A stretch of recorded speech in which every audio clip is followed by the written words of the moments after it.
going on, guys? So today, yes, the N20, the BMW 428i is alive. Okay, I know I have been posting a while. I've just been working, driving, like doing upgrades, but I keep forgetting to like film it. Like I need to make content. So like now I'm just like, all right, every little thing I'm gonna do, I'm just gonna push out content. So it doesn't even matter. Like, but today is important. It's a mod that you can do on any car really, but it is the oil catch can that is going to go on the N20. As you can see, guys, I got this kit from Amazon.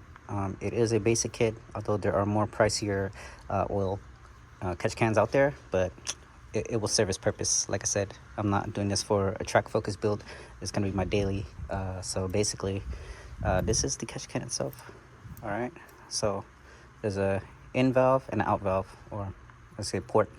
But yes, it is supposed to catch the oil stored in here, like the pretty much oil blow by. It's going to be stuck in here. It doesn't have a meter, so you do have to take off the catch can and check it every now and then. It is important, especially if you're noticing that you're leaking oil or oil is in your intake. So definitely this is a good purchase. All right, so all right, first and foremost, definitely find a spot to mount your oil catch can. In my case right here, it came with the mounting bracket.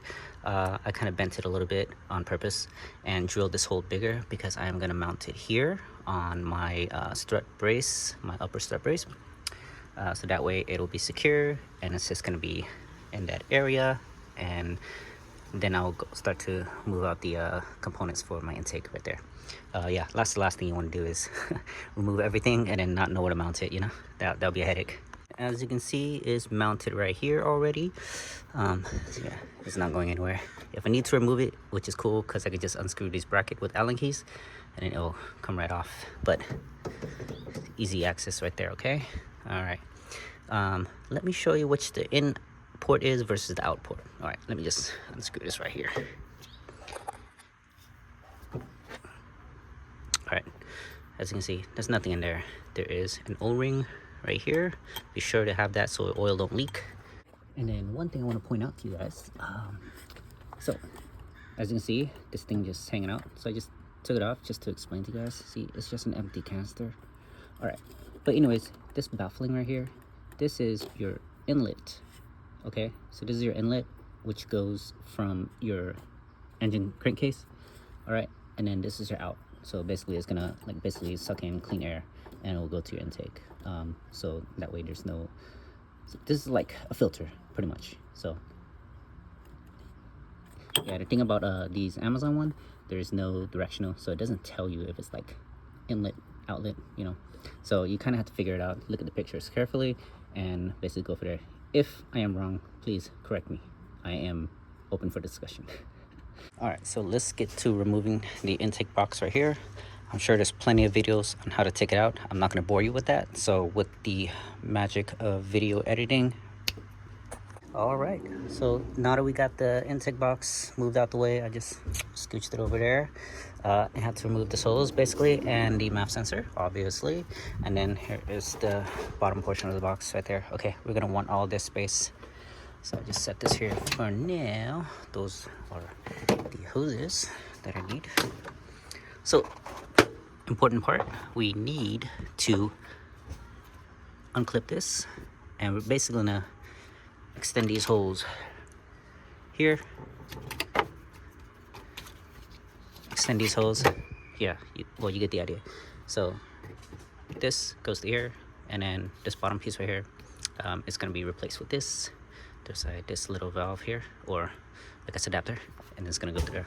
Okay, basically there's these two tabs here you want to squeeze down.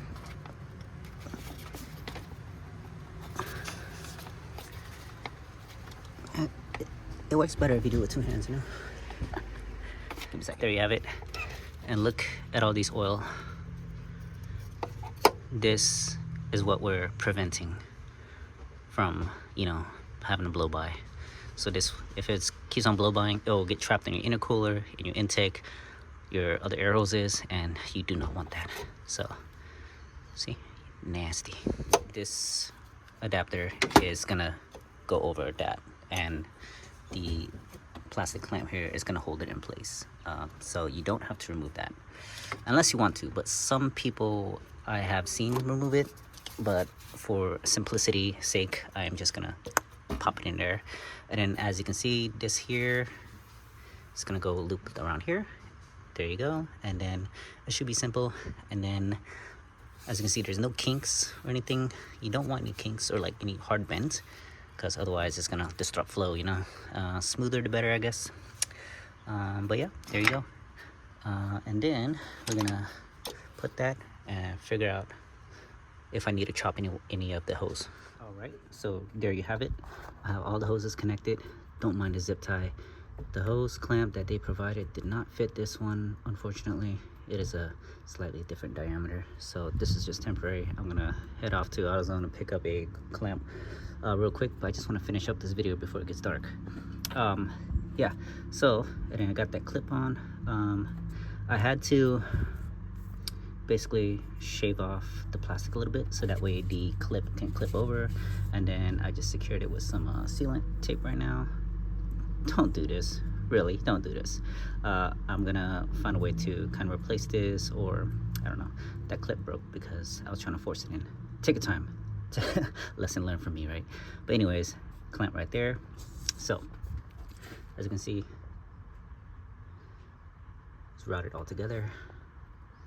All right, yeah, I'm not driving this car today, so I'm not worried about it, but it will be fixed first thing I get a chance to. And then now we just have to throw all that back together, and should be the final result.